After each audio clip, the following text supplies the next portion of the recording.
Hello friends, आज हम बात करेंगे कुछ कॉमन मिस्टेक्स जो पेसमेकर वाले पेशेंट्स को नहीं करनी चाहिए।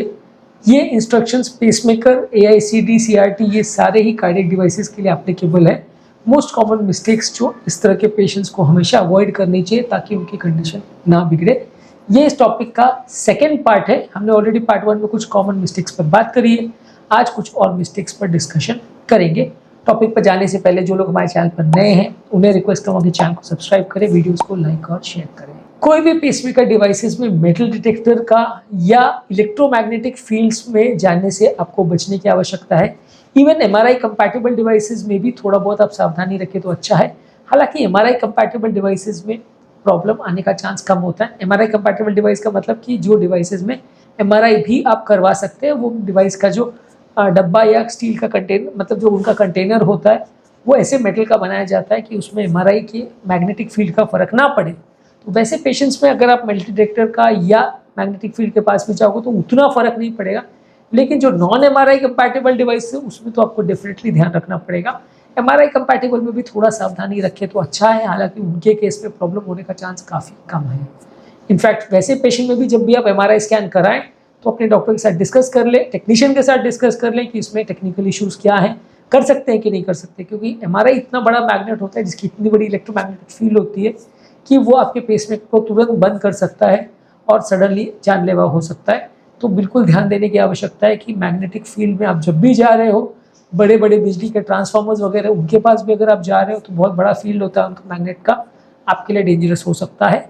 वैसे जगहों पे जाने से पहले सेफ्टी प्रिकॉशंस पर ध्यान आपको आवश्यक है रखना। इसके अलावा बाकी सेफ्टी प्रिकॉशंस जो भी पेसमेकर वाले पेशेंट्स के लिए आपको दिए गए हैं उस पर विशेष ध्यान देने की ज़रूरत है, उन्हें इग्नोर मत करिए।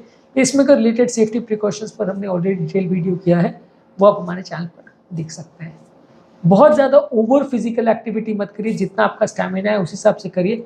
पेसमेकर कई बार बहुत एक्सेसिव रेट्स पर पेसिंग नहीं कर पाते हैं। खासकर जो सिंगल चेंबर टाइप के पेसमेकर होते हैं उनकी पेसिंग फ्रीक्वेंसी थोड़ा लिमिटेड होती है, रेट का रेंज होता है।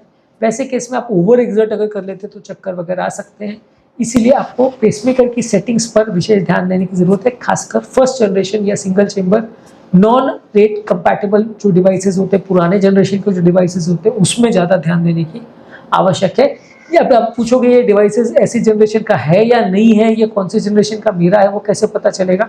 वो आपको आपके डॉक्टर्स बता सकते हैं। आपके डॉक्टर से आप पूछ सकते हो, या जो डिवाइस आपकी बॉडी में यूज हुआ है उसका कार्ड आपको मिला होगा, उसमें मेंशन होगा double chamber pacemaker better generation का होता है, सिंगल चेंबर पेसमेकर पुराने जनरेशन का होता है या कम एडवांस्ड होता है, तो उसमें प्रॉब्लम्स ज़्यादा आ सकती है।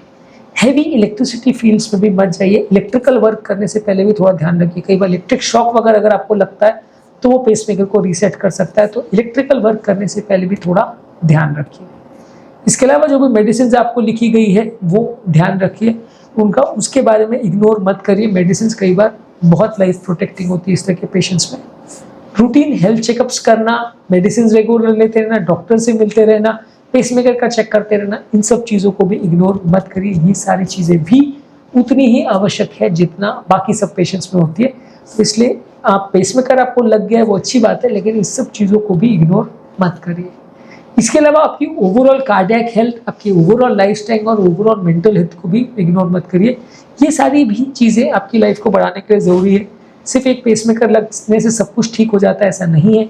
आपकी ओवरऑल लाइफ कैसी है, ओवरऑल मेंटल हेल्थ कैसा है, सब चीज़ों पर भी विशेष फोकस करिए।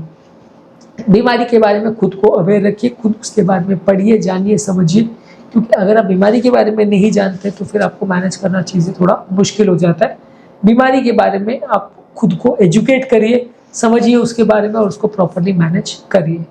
रूटीन हेल्थ चेकअप्स भी रेगुलरली जरूरी है। डीप कोई अगर मसाज कर रहा हो पेसमेकर साइड पे तो भी उससे थोड़ा ध्यान रखने को बोलिए। अगर बहुत डीप मसाज कभी कभार आप करवा लेते हैं तो पेसमेकर के साइड पे प्रॉब्लम हो सकती है, डिवाइस में मूवमेंट हो सकती है, तारों में थोड़ा डैमेज भी हो सकता है। पेसमेकर के साइड पे बहुत भारी हाथों से या क्योंकि वो स्किन के जस्ट नीचे होता है, बहुत गहरा या डीप मसाज मत करिए, इसे थोड़ा इग्नोर करने से प्रॉब्लम हो सकती है। इसके अलावा अगर कोई पेशेंट को चेस्ट पेन हो रहा है तो लोगों को लगता है मेरे को तो पेसमेकर का प्रॉब्लम है, मेरे को कहाँ हार्ट का प्रॉब्लम होगा। तो वैसे पेशेंट को भी अगर सांस फूले, घबराहट हो, धड़कन बढ़े, छाती में दर्द हो तो इग्नोर मत करिए। वैसे पेशेंट को भी कभी कभार हार्ट अटैक आ सकता है, हालांकि वो बिल्कुल अलग तरह की बीमारी है, लेकिन आप उसे इग्नोर करने में कभी कभी पछता सकते हैं। इसके अलावा आपको कोई हाई रिस्क एक्टिविटीज़ नहीं करनी है, बहुत ज़्यादा एडवेंचर स्पोर्ट्स या इस तरह की चीज़ें नहीं करनी है। इस तरह की चीज़ें भी कभी कभार पेसमेकर वाले पेशेंट्स के लिए डेंजरस हो सकती है। बॉडी वो एक्सेसिव स्ट्रेस और थ्रिल और अरिथमियास को टॉलरेट नहीं कर पाती है। जो सडन एड्रेनलिन सर्ज बॉडी में होता है उसको कई बार टॉलरेट नहीं कर पाती है। जिन लोगों को सीवियर रिदम रिलेटेड प्रॉब्लम्स होती है, तो इस तरह का एडवेंचर स्पोर्ट्स करने से पहले खुद का एफर्ट टॉलरेंस देख लीजिए, ट्रेडमिल पे आप कैसा चल पा रहे हो।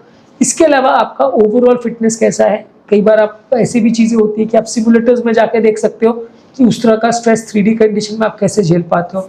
बॉडी का वो सब चीज़ों को देख के आपको थोड़ा बेसिक आइडिया हो जाएगा कि आपको वैसा एक्टिविटी करनी चाहिए या नहीं करनी चाहिए, और आपके डॉक्टर के साथ आप डिस्कस कर सकते हैं।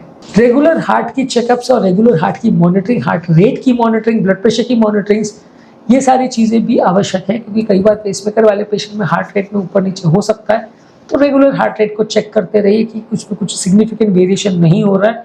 खासकर अगर आपको धड़कन का प्रॉब्लम महसूस हो रहा है तो कई बार लोगों को पैल्पिटेशंस होते रहते हैं, लोगों को लगता है पेसमेकर तो सब रिकॉर्ड कर लेता है, छोड़ो मैं क्या करूँगा चेक करके। तो एक सिंपल पल्स ऑक्सीमीटर से पल्स चेक करना भी आपको कई बार यूजफुल इन्फॉर्मेशन दे सकता है।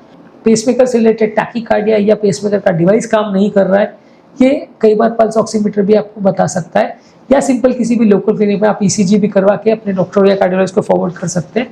तो आप कार्डियोलॉजिस्ट से ना भी मिलने जाओ तो भी आपको पता चल जाए कि डिवाइस काम कर रहा है सही से या नहीं कर रहा है। काफ़ी इन्फॉर्मेशन मिल जाती है उसमें, पूरी नहीं मिलेगी लेकिन फिर भी काफ़ी इन्फॉर्मेशन मिल जाती है। तो इन सब छोटे छोटे टेस्ट और चीज़ों को इग्नोर मत करिए, ये भी उतने ही यूजफुल है पेसमेकर वाले पेशेंट्स के लिए। इसके अलावा जब कभी भी प्रॉब्लम हो, मेडिकल अटेंशन सीख करना ज़रूरत है। पेसमेकर वाले पेशेंट्स भी कई बार सडन इमरजेंसी में फंस सकते हैं, डिवाइस मैल फंक्शन हो सकता है, डिवाइस में प्रॉब्लम हो सकती है। हालांकि ये बहुत ज़्यादा रेयर है, लेकिन अगर होता है तो आपको थोड़ा विशेष ध्यान रखने की ज़रूरत है। ऐसे पेशेंट्स कहीं भी अकेले जाना सेफ नहीं होगा। ड्राइविंग अगर कर रहे हैं तो ड्राइव कर सकते हैं, बहुत हेवी व्हीकल्स को ड्राइव मत करिए, क्योंकि हेवी व्हीकल्स में अगर आपका बैलेंस गड़बड़ हो जाता है तो आपकी जान भी जाएगी, और जिनको आप ड्राइव कर रहे हो या कोई ट्रक वगैरह आप ड्राइव कर रहे हो तो बहुत सारे और लोगों की जान भी जाएगी। तो इसलिए कोशिश कीजिए लाइट मोटर व्हीकल्स ही आप ड्राइव करिए, वो भी बेटर होगा कि बहुत स्टेबल है और कोई प्रॉब्लम नहीं है तो ही करिए, नहीं तो मत करिए। कोई और ड्राइव करे, आप उसके साथ बैठ जाओ तो चलेगा।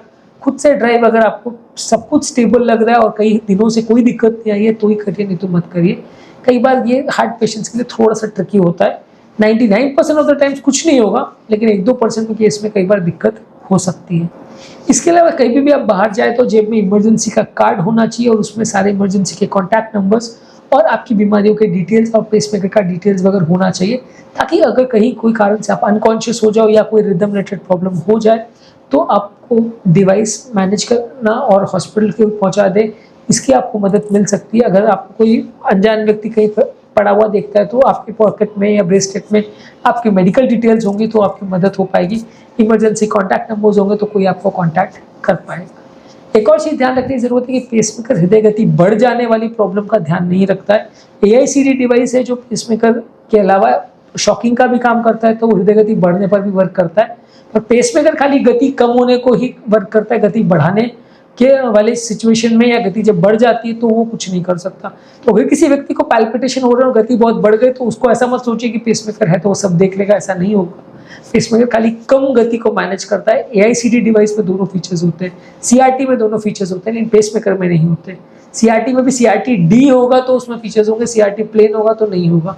तो ये डिफरेंस को समझना जरूरी है। ये सब हमने AICD डिवाइस और CRT वाले डिवाइस वाले टॉपिक में डिस्कस किया है, क्योंकि लोगों को लगता है कि पेसमेकर है तो वो सब मैनेज कर लेगा, पर आपको समझना जरूरी है कि पेसमेकर क्या है, कैसा होता है, किस तरह का डिवाइस है और क्या उसका बेसिक फंक्शन है। आप यही अगर नहीं समझोगे तो डिवाइस को मैनेज करना मुश्किल हो जाएगा। उम्मीद करूँगा कि आज के टॉपिक में कुछ नई बातें जानने को मिली होगी। जो लोग हमारे चैनल पर नए हैं उन्हें रिक्वेस्ट करूँगा कि चैनल को सब्सक्राइब करें, वीडियोज़ को लाइक और शेयर करें।